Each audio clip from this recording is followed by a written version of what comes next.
அனைவருக்கும் வணக்கம். நான் மருத்துவர் சபரிராஜன், ராஜராஜேஸ்வரி மருத்துவமனையில் இருதய மருத்துவராக பணிபுரிந்து வருகிறேன். நம்ம யூடியூப் சேனலில் லாஸ்ட் இது வரைக்கும் ஒரு 4-5 வீடியோஸ் கிட்ட நம்ம பண்ணியாச்சு. வெரி குட் ரெஸ்பான்ஸ், நல்ல ரெஸ்பான்ஸ், ஃபுல்லாக வைடாகவே ரீச் ஆகிருக்கு. வேறு வெரி ஹாப்பி. இப்படி ரீச் ஆகிட்டு இருக்கும்போது நமக்கு அந்த ரெஸ்பான்சிபிலிட்டியும் இருக்கும். அடுத்து நம்ம என்ன பண்ணணும், எப்படி பேசுறது, மக்கள்கிட்ட எப்படி விழிப்புணர்வை உருவாக்குறது. ஸோ இது சின்ஸ் இது ஒரு ஃபெஸ்டிவல் சீசன் அப்படிங்கிறதுனால நம்ம கொஞ்சம் ஜாலியாக தீபாவளி பற்றி மட்டும் பேசிட்டு இந்த டைமில் நாம் எப்படி இருக்கலாம், நம்ம உடம்பு எப்படி பார்த்துக்கலாம், ஜஸ்ட் டிஸ்கஸ் அபவுட் திஸ்.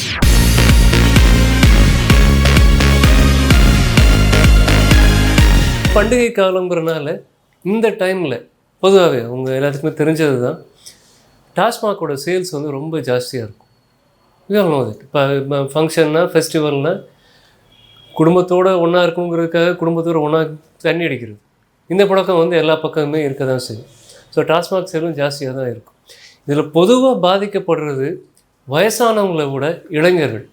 ஒரு 40-45 வயசுக்குள்ளே இருக்கிறவங்க தான் ரொம்பவே பாதிக்கப்படுறாங்க. நான் உடம்பு நல்ல ஸ்ட்ரென்த்தாக வச்சுட்ருக்கிறேன். நான் ஜிம்முக்கெலாம் போகிறேன், பாடி பில்டர் அந்த மாதிரி எக்ஸசைஸ்லாம் பண்ணிகிட்ருக்கிறேன். ஸோ நான் சிகரெட் குடித்தாலோ தண்ணி அடித்தாலோ எனக்கு ஒன்றும் ஆகாது அப்படிங்கிற ஒரு தப்பான எண்ணம் நம்ம யங்ஸ்டர்ஸ்கிட்ட நிறையாவே இருக்குது. சிகரெட்டு, புகையில இதெல்லாம் ஹார்ட்டில் சேர்றது தூசி. அந்த நிக்கோட்டின்ங்கிறது ஒரு தூசின்னு கணக்கு வச்சுக்கோங்க.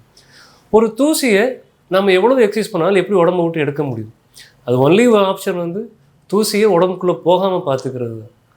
புரியுதுங்களா? அதனால் எக்ஸசைஸ் பண்ணுறது இஸ் அ மஸ்ட். பட் அதுக்காக நான் சிகரெட் குடிக்கிறேன், நான் தண்ணி அடிக்கிறேன்னு உட்காந்துட்டு இருக்கக்கூடாது. ஹார்ட் அட்டாக் மட்டும் வியாதி கிடையாது. இந்த குடிப்பழக்கத்தினால இந்த அன்னாடம் டெய்லி குடிக்கிறவங்க இருக்கிறாங்க, சின்ன வயசு பசங்க தான். நான் வாரத்தில் ஒரு 3 நாளில் ட்ரிங்க்ஸ் சாப்பிடுவேன். Just 3 days a week. ஒரு நாளைக்கு ஒரு 1 or 2 பெக்ஸ் எடுத்துக்கிறேன். இதில் என்ன ஆகுது அப்படின்னு வச்சுட்ருக்கோம். பட் கண்டிப்பாக நம்ம 1 or 2 பெக்ஸோடு நிறுத்த மாட்டோம். எப்போயுமே இன்னும் கொஞ்சம் அப்படிங்கிறது ஆல்கஹாலில் கண்டிப்பாக நடக்கும். இன்னொரு பெக்குன்னு போயிட்டே தான் இருக்கும். So it's not going to stop with 1 peg alone. So நம்ம நார்மலாக இருப்போம். நமக்கு 20 வயசு தான் ஆகுது. நேற்று ஒரு கட்டிங் போட்டு, அதுக்கு முதல் கட்டிங் போட்டு, நத்திங் ஹேப்பன் டு மீ. நம்ம ஜாலியாக தான் உட்காந்துட்ருப்போம். திடீர்னு என்னாகும், ஒரு டைமில் நைட்டு 10 மணிக்கு தூங்கிட்டு இருப்போம். 11 மணிக்கு செல்ஃபோன் அப்படியே வழக்கம் போல் செல்ஃபோன் அப்படியே முன்னாடி கை வச்சுட்டு அப்படி பார்த்துக்கிட்டு அப்படியே கண்ணு சொருகி அப்படியே செல்ஃபோன் மேலே விழுந்து அப்படியே தூங்கிட்டு இருப்போம். திடீர்னு பார்த்தீங்கன்னா நெஞ்சு படப்படன்னு அடிக்க ஆரம்பிச்சோம். ஏதோ இந்த டைம் பாம்பு போட்ட மாதிரி நெஞ்சு அப்படியே டம்முன்னு அடிக்கும். ஹார்ட் பீட்டு ரொம்ப ஜாஸ்தியாகிற மாதிரி இருக்கும். அப்படியே உடம்பெல்லாம் சில்லுன்னு ஆயிரும். காலெல்லாம் அப்படியே சுறுசுறுன்னு இழுக்க ஆரம்பிச்சிடும். ஒன்றுமே புரிய ஆரம்பிக்கும், நடக்குதுன்னே தெரியாது. நம்ம அப்போயும் அப்படியே சரியாக ஆரம்பிச்சோம். நம்ம செல்ஃபோன் அப்படி திருப்பி நம்ம வி ஆல் டூ தட் இல்லை. நம்ம ஏதாவது ஒரு பிரச்சனைனா வீட்டில் ஒரு குழந்தைய அழுதுட்டு இருந்தாலும் கையில் ஒரு செல்ஃபோனை கொடுத்துருவோம்.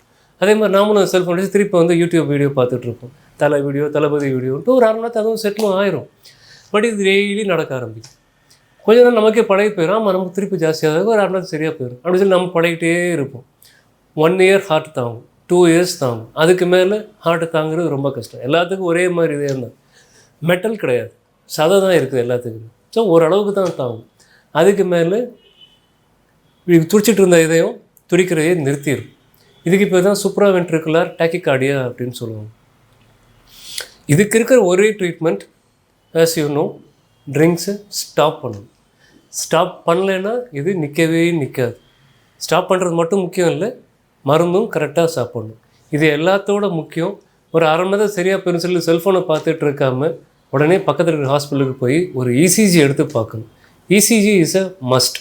எப்போயுமே நமக்கு ஒரு திடீர்னு ஒரு படபடப்பு வருது, காரணமே இல்லாமல் ரெஸ்ட்டில் இருக்கும்போதோ அல்லது சும்மா நடந்தா எப்பயும் போல் பண்ணுற ஆக்டிவிட்டீஸ், பைக்கில் போய்ட்டு இருக்கும்போது திடீர்னு படபடப்பு வருதுன்னா உடனடியாக வண்டியை நிறுத்திட்டு பக்கத்தில் இருக்க ஹாஸ்பிட்டலுக்கு போய் ஒரு இசிஜி எடுத்துகிட்டு டாக்டரை கன்சல்ட் பண்ணிட்டு போய்க்கிறது தான் better.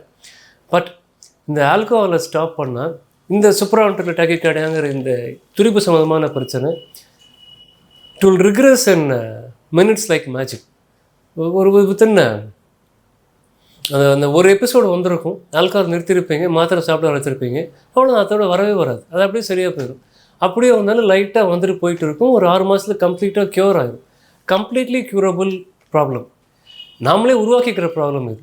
So first, stop smoking, stop alcohol, enjoy your festivals. Happy Deepavali and மிக்க நன்றி.